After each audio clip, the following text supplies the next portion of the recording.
Shalom, this is Daniel John Lee with Torah Restoration Ministries. It is the 8th day of the 11th month. It is also the Sabbath, the Shabbat Shalom, Saturday, February the 8th, 2014.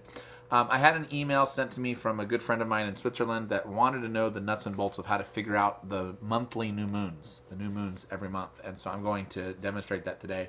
I would normally be filming outside. That's what I like to do. But here in Portland, Oregon, we are having a blizzard. Yeah, there's just a blizzard all outside, if you can see that.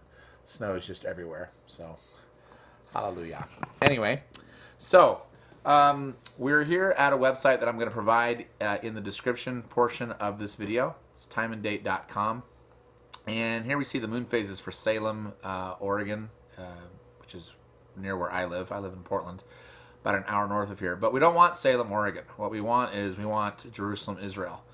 So we're going to go to this little place right here, and we're going to go all the way down until we get to Jerusalem, Israel. Way down here. Israel, Tel Aviv, Jerusalem. There we go. Show moon phases. We are in the year 2014. So we have the next new moon coming up at 10 a.m. March 1st. That is the new moon conjunction. Now, I have another study on the website that I'll also provide a link to where I prove that the new moon is not the crescent. The new moon is at conjunction. And the conjunctive new moon, scripturally, it happens at a precise moment every month. It is when the sun, the moon, and the earth are in perfect alignment. It only happens at one precise moment every month. Now, at the precise moment it occurs, it happens at 10 a.m. The next new moon happens at 10 a.m. March 1st, Israeli time. Okay? Now, the Hebraic day begins in the evening. We know this from Genesis. There was evening and there was morning the first day. There was evening and there was morning the second day. There was evening and there was morning the third day. The Hebraic day always begins when the sun goes down, when it sets. We also know from Leviticus chapter 23 that when it talks about one of the high Sabbath days, which is Yom Kippur, talks about how it's from the evening of the 9th day to the evening of the 10th day. So days always begin at sunset. So since the moment of the conjunctive new moon happens at 10 a.m., okay, on March 1st, you cannot start the day of the new moon until that evening. So that evening, the evening sunset of March 1st in Israel will begin the day of the new moon. So the day of the new moon will begin from sunset evening, March 1st, and go all the way through sunset evening, March 2nd. That will be the first day of the 12th Hebrew month. That's the next new moon that we're coming to, which will be the last month of the year.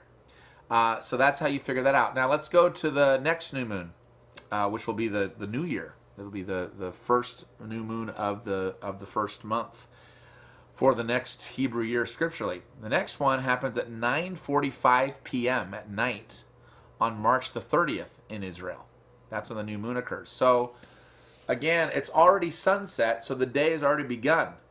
The sunset happened at, whatever time sunset happens in Israel, 6, 7 o'clock in the evening. We'd have to go to the sunset times to figure it out. But clearly 9:45 p.m. is well after sunsets begin. So you can't begin the day of the new moon or the first day of the first month in the middle of a Hebraic day. So what do you have to do? You have to then go till the next day, March 31st, and you got to wait all the way until you get to sunset of March 31st. And then you can begin the day of the new moon, because that's when the next Hebraic day starts. So the new moon will be from March 31st sunset until April 1st sunset. Okay, so the big key of the nuts and bolts of how to figure out a new moon is first of all, you have to do it by Jerusalem, Israel time, when the new moon, because the new moon conjunction happens at, 9:45 p.m. Israel time. It may happen at some other time where you are.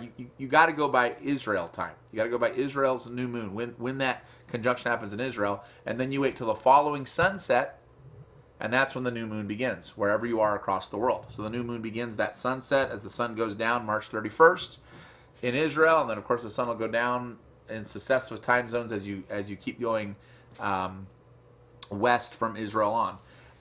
So that's when the day of the new moon begins. It'll be from March 31st to April 1st. That'll be the first day of the first Hebrew month. So I hope that makes sense. Again, I'm going to provide more studies of why we go by the conjunctive new moon, but that's how to practically figure it out. That's how you know when the first day of any month occurs. And this is a real handy dandy tool that you can use. Every Hebraic month either has 29 days or 30 days, depending on the elliptical orbit of the moon of that month. Okay, so we never know if it's going to be 29 or 30 days. It varies. It varies from month to month. But it will never be more than 30 days. It will never be less than 29 days. It'll a month will either be 29 or 30 days. It used to be 30 days, but some things have happened on the earth since then that has changed that. So I hope this helps those of you who want to figure out how you too can figure out when the new moon happens every month, so that you can keep the correct calendar. Hallelujah. This is Daniel John Lee with Torah Restoration Ministries. Website is www.spiritandtorah.com. Shabbat Shalom from a very snowy Portland, Oregon.